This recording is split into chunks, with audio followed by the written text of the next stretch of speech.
Ani, my name is Chef Joseph Shawana. I am a chef, educator, father, and a husband. Today we're going to be featuring one of my favorite recipes, the Sugarbush. That features a lot of ingredients such as maple syrup, wild leeks, and abundance of vegetables that you can mix and match as you want. Today we're going to be making it with some leeks and some tricolor carrots. And to tie everything in together, we're going to be putting the pesto on top of this fresh Canadian raised chicken in half, just straight down the breastbone we're going to be going. And we're going to flatten it out, and then we're going to lather as much of the pesto on top, and at the bottom and season with a little bit of salt and pepper. So we'll get started. To make the pesto, I already rinsed the leek tops just under cold water, and then we're just going to dice them in just like 1-inch dice pieces. Just grab your food processor, or if you don't have a food processor, you have a pesto mortar at home, that will be perfectly fine too as well. Just place them in. Just a little sprinkle of your pine nuts. I like to put my pine nuts in whole and raw. Some people like to roast them off to get more of the natural oils out of them, just give it a more nutty flavor. I'm not going for the nutty flavor though, I'm going for more of the garlicky onion flavor out of the ramps. So in the spring we go foraging for a lot of vegetables, a lot of edibles. So my wife, my son, and myself, we harvest a lot of wild leeks to the point where our whole place smells like onion and garlic for like 3 or 4 weeks while we're drying them. Then froze them individually, then package them so we can use them in the spring, summer, fall, and winter for a lot of recipes that we like to use. So you just grab like 4 or 5 ramps, depending on the size. Add your olive oil.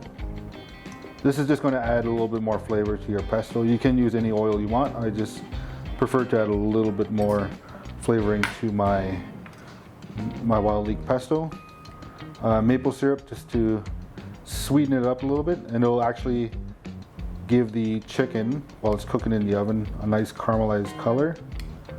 So a lot of the maple syrup that we harvest back home, we do it over an open fire, so you get that smoky flavor. That's the only way I prefer my maple syrup.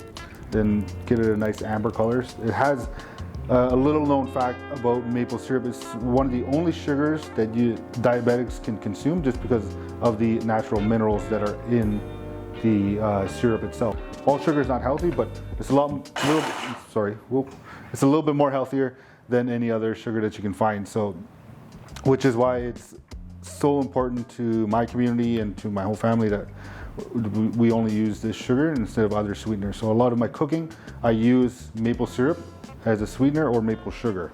So after you add everything into your blender, just turn it on. A lot of my cooking comes from memories. A lot of my recipes come from memories. So when I try to recreate a recipe that's based off of wild leeks, I try to get the aroma, or I just smell it, and that just brings me back to a place just like that. When you're prepping your chicken, I like to just go straight down the breastbone, just right here. You're just gonna do a nice cut here, just like so. So Canadian chicken there's no added hormones, no added steroids. They are family operated. Over 90% of Canadian chicken farms are run by family operations. So now that we butterflied the chicken, by butterflying you just cut right down the breastbone, right down to the neck, and all the way to the back.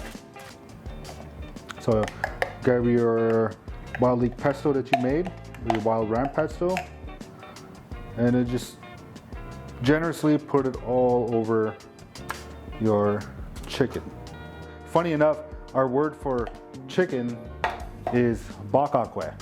Actually, because it resembled a female so much, kwe in our language is female woman, like that means woman. So baka is the way it would sound, and then kwe is what it would resemble, which is why we call it bakakwe.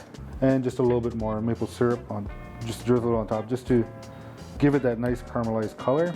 Just gonna grab your carrots. Like I said, I like to keep them whole. If you have bigger ones, just cut them in half, like so, and then just put them on your plate like so.